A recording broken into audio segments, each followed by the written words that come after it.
Hi everyone, welcome back to flavours with Subha.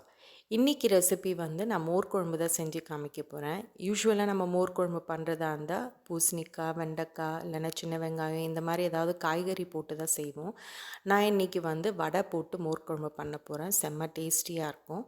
So இப்போ வாங்க இது எப்படி பண்ணுறதுன்னு பார்க்கலாம்.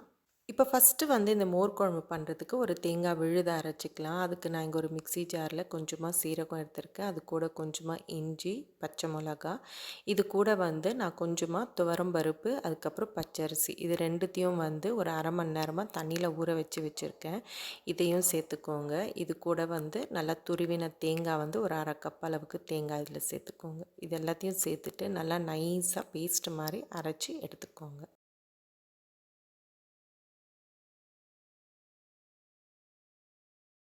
இப்போ நெக்ஸ்ட்டு நான் இங்கே ஒரு பாத்திரத்தில் கொஞ்சமாக எண்ணெய் சேர்த்துருக்கேன். உங்கள்கிட்ட தேங்காய் எண்ணெய் இருந்தால் சேர்த்துக்கோங்க. டேஸ்ட் ரொம்ப நல்லாயிருக்கும். இப்போ எண்ணெய் கொஞ்சம் சூடானவுடனே இதில் கொஞ்சமாக கடுகு, வெந்தயம், சீரகம், காஞ்ச மிளகா, கருவேப்பிலை, அதுக்கப்புறம் கொஞ்சமாக பெருங்காயம் இது எல்லாத்தையும் சேர்த்துட்டு இதெல்லாம் நல்லா பொரிஞ்சவொடனே இதில் நம்ம அரைச்சி வச்சுருக்கிற அந்த தேங்காய் விழுதை எல்லாத்தையும் இதில் சேர்த்துக்கோங்க. சேர்த்துட்டு எல்லாத்தையும் ஒரு வாட்டி நல்லா மிக்ஸ் பண்ணிவிட்டு லோ டு மீடியம் ஃப்ளேமில் வச்சு இது எல்லாத்தையும் நல்லா வதக்கிக்கோங்க. அந்த எண்ணெய் நல்லா பிரிஞ்சு வர வரைக்கும் நல்லா வதக்கிக்கோங்க. இப்போ இதுலேயே கொஞ்சமாக மஞ்சள் தூள் சேர்த்துட்டு நல்லா வதக்கிக்கோங்க. இப்போ இதை வதங்கிட்டு இருக்கிற டைம்லேயே நான் இங்கே கொஞ்சமாக தயிர் எடுத்திருக்கேன். தயிர் ரொம்ப புளிச்ச தயிராக எடுக்காதீங்க. கொஞ்சம் நார்மலாக இருக்கிற தயிர் எடுத்துக்கோங்க. இப்போ இதை ஒரு மிக்ஸி ஜாரில் சேர்த்துட்டு பல்ஸ் மோடில் ஒரு 2-3 வாட்டி நல்லா பல்ஸ் பண்ணி எடுத்துக்கிறேன். அப்படி இல்லைன்னா நீங்கள் ஒரு விஸ்கோ இல்லை மோர் கடையிறது வச்சு நீங்கள் இந்த தயிரை நல்லா கடைஞ்சி எடுத்துக்கோங்க. இப்போ பார்த்தீங்கன்னா, அந்த பச்சரிசி, துவரம் பருப்போட பச்சை வாசனை போகிற வரைக்கும் இந்த அளவுக்கு நல்லா வதக்கிக்கோங்க. இப்போ இதில் கொஞ்சமாக தண்ணி சேர்த்துட்டு கட்டி இல்லாமல் எல்லாத்தையும் நல்லா மிக்ஸ் பண்ணிக்கோங்க. இப்போ இந்த அளவுக்கு நல்லா கட்டி இல்லாமல் கரைச்சிட்டு, இப்போ இதில் நம்ம கடைஞ்சி வச்சுருக்கிற மோர் எல்லாத்தையும் இதில் சேர்த்துக்கோங்க. சேர்த்துட்டு இது கூட இன்னும் கொஞ்சம் ஒரு அரை கப் அளவுக்கு நான் இதில் தண்ணி சேர்த்துக்கிறேன். ஏன்னா நம்ம வடை சேர்க்கறதுனால குழம்பு வடை சேர்த்தவொடனே நல்லா இழுத்துக்கும். அதனால இதை கொஞ்சம் தண்ணியாகவே வச்சுக்கோங்க. அப்போ தான் உங்களுக்கு வடை போடும்போது உங்களுக்கு சரியாக இருக்கும்.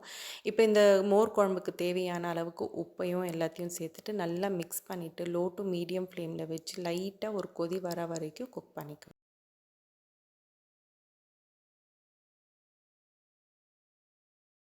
மோர் ஊற்றின பிறகு ரொம்ப நேரம் கொதிக்க விடாதீங்க. ரொம்ப கொதிச்சதுன்னா அது திரிஞ்ச போல் ஆகிடும். அதனால லைட்டாக ஒரு கொதி வரும்போது அடுப்பு ஆஃப் பண்ணிவிடுங்க.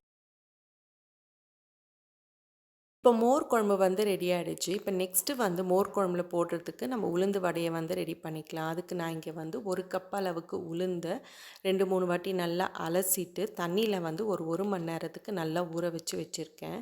இப்போ இதை அரைக்கிறதுக்காக நான் இங்கே ஒரு மிக்ஸி ஜாரில் கொஞ்சமாக இஞ்சி, கருவேப்பிலை, அதுக்கப்புறம் பச்சை மிளகாய் இது 3த்தையும் சேர்த்துக்கோங்க.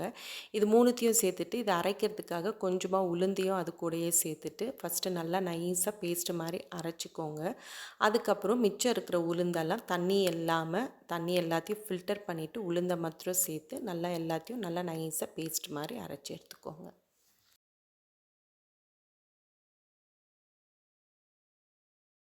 இப்போ இதுலேயும் கொஞ்சம் உப்பு சேர்த்துக்கோங்க. நம்ம ஆல்ரெடி மோர் குழம்புலேயும் உப்பு சேர்த்துருக்கனால கொஞ்சம் பார்த்து அதுக்கேற்ற மாதிரி சேர்த்துக்கோங்க.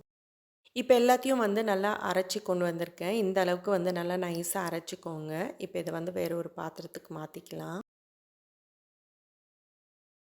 இப்போ நான் இதை வேற ஒரு பாத்திரத்துக்கு மாற்றிட்டேன். இப்போ இதை நம்ம மாவை மிக்சியில் அரைச்சதுனால அது கொஞ்சம் கெட்டியாக இருக்கிற மாதிரி இருக்கும். ஸோ கையை வச்சு நல்லா பீட் பண்ணிக்கோங்க. அப்படி இல்லைன்னா ஒரு விஸ்கை வச்சு நல்லா பீட் பண்ணிக்கோங்க.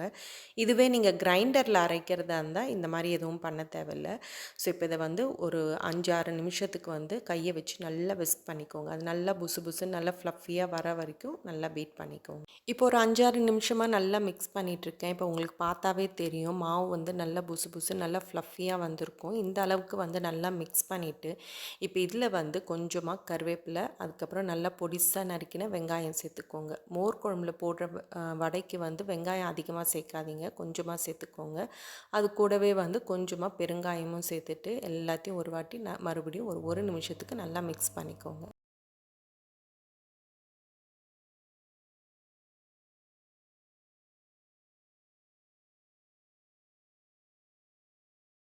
இப்போ வடை பண்ணுறதுக்கு நான் இங்கே கடாயில் கொஞ்சம் எண்ணெய் சேர்த்து மீடியம் ஹீட்டில் நல்லா ஹீட் பண்ணி வச்சுருக்கேன். இப்போ இதில் வந்து ஒன்று ஒன்றா நம்ம சேர்த்துக்கலாம். முதல்ல கையை வந்து தண்ணியில் ஃபுல்லாக நனைச்சிக்கோங்க. அதுக்கப்புறம் சின்ன உருண்டையாக எடுத்து கையில் வந்து ஒரு மீடியம் சைஸில் வடையை தட்டிக்கோங்க. உங்களுக்கு வடை ஷேப்பில் உங்களுக்கு வேண்டாம் அப்படின்னு நினச்சிங்கன்னா நீங்கள் சின்ன சின்ன உருண்டையாக கூட நீங்கள் சேர்த்துக்கலாம். ஸோ இப்போ இந்த வடையை வந்து நான் மீடியம் சைஸில் தட்டி ஆயிலில் சேர்த்துட்டு 2 சைடும் நல்லா செவந்து வர வரைக்கும் மீடியம் ஃப்ளேமில் வச்சு நல்லா குக் பண்ணிக்கோங்க.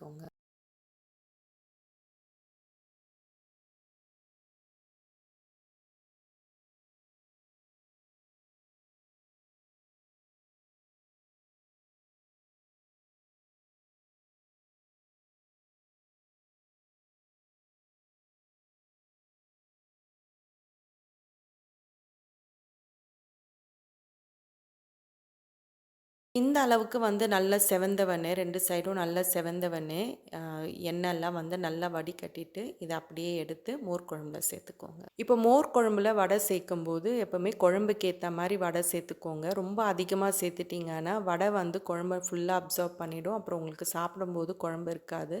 ஒருவேளை நீங்கள் சாப்பிடும்போது குழம்பு ரொம்ப திக்காக இருக்குது அப்படின்னு நினச்சிங்கன்னா அப்போ வந்து கொஞ்சமாக சுடு தண்ணியை நல்லா காய்ச்சி அதில் கொஞ்சமாக ஊற்றி கரைச்சிக்கோங்க. ஸோ இதே மாதிரி வடை எல்லாத்தையும் ஃப்ரை பண்ணி இதில் சேர்த்துக்கோங்க. சேர்த்துட்டு ஒரு அரை மணி நேரத்துக்கு மூடி போட்டு அப்படியே வச்சுடுங்க. அந்த வடை வந்து அந்த மோர் குழம்புல நல்லா ஊறி அது உள்ளே வந்து நல்லா அப்சார்ப் ஆகி நல்லா செம்ம சாஃப்டாக இருக்கும். சாப்பிட்றதுக்கும் சூப்பராக இருக்கும். ஸோ அவ்வளோதான், நம்மளுடைய சூப்பரான ஒரு மோர் குழம்பு வந்து ரெடி ஆகிடுச்சு. வடை போட்ட மோர் குழம்பு வந்து ரெடி ஆகிடுச்சு. ஸோ இதே மாதிரி வீட்டில் நீங்கள் ட்ரை பண்ணி பாருங்கள். இதை வந்து சுட சுட சாதத்துக்கு போட்டு சாப்பிட்டிங்கன்னா சூப்பராக இருக்கும். அது கூட வந்து நல்லா பொட்டேட்டோ ஃப்ரை இல்லைன்னா ஒரு தொகையல் வச்சு சாப்பிட்டிங்கன்னா செம்ம டேஸ்டியாக இருக்கும். ஸோ இதே மாதிரி வீட்டில் நீங்களும் செஞ்சு பார்த்துட்டு எப்படி வந்திருக்குன்னு சொல்லுங்கள்.